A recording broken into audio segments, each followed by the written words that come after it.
K&N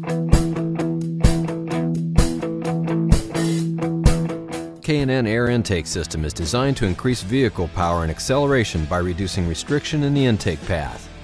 The 77-1561 KP air intake system is not legal for highway use in California or other states adopting California emission standards.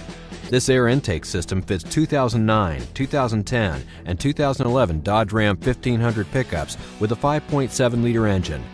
K&N power testing showed an estimated power gain of 10 horsepower at 4,382 RPM with this air intake installed on a 2009 Dodge Ram 1500 pickup with a 5.7-liter engine.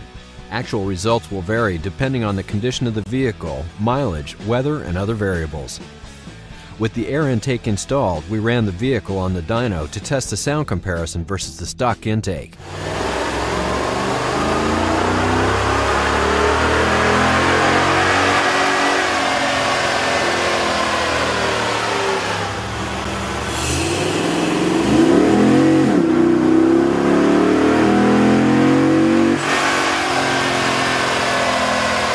The intake kit includes components which have been designed or matched to the needs of these vehicles to produce a safe horsepower increase. Detailed installation instructions are included with this kit.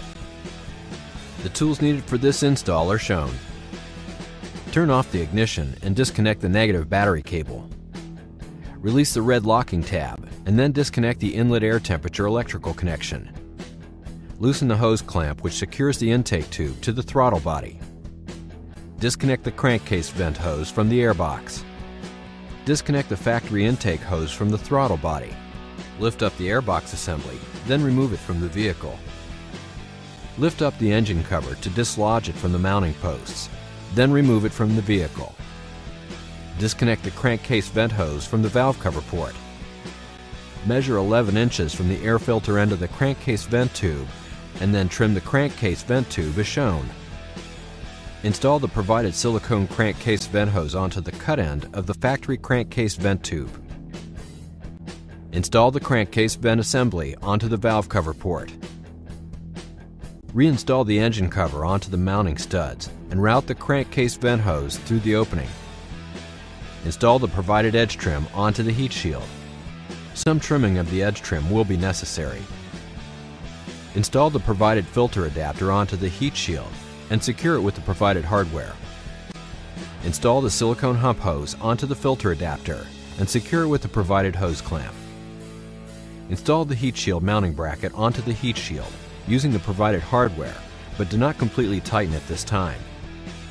Install the heat shield mounting bracket onto the heat shield using the provided hardware, but do not completely tighten it this time. Remove the front airbox mounting bracket bolt. This bolt will be used in a later step. Remove the front fender mounting bolt.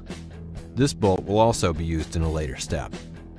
Install the heat shield assembly into the vehicle and secure it with the bolts removed in steps 17 and 18. Do not completely tighten it this time.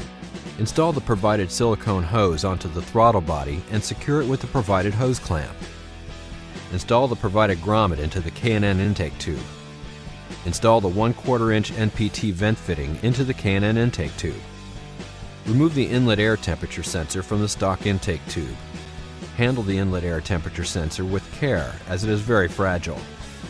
Install the inlet air temperature sensor into the grommet installed in the K&N intake tube. Install the K&N intake tube into the silicone hump hose, then into the silicone hose at the throttle body. Align the heat shield assembly for proper fit. Tighten the heat shield mounting bolts, then tighten the hose clamps securing the intake tube.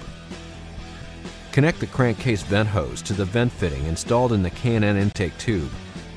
Some trimming of the vent hose will be necessary. Connect the provided inlet temperature sensor extension into the factory wiring harness, then connect the other end to the inlet temperature sensor. Install the K&N air filter, securing it with the provided hose clamp. Reconnect the vehicle's negative battery cable.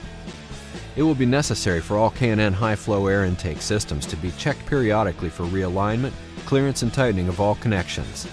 Failure to follow the above instructions or proper maintenance may void warranty.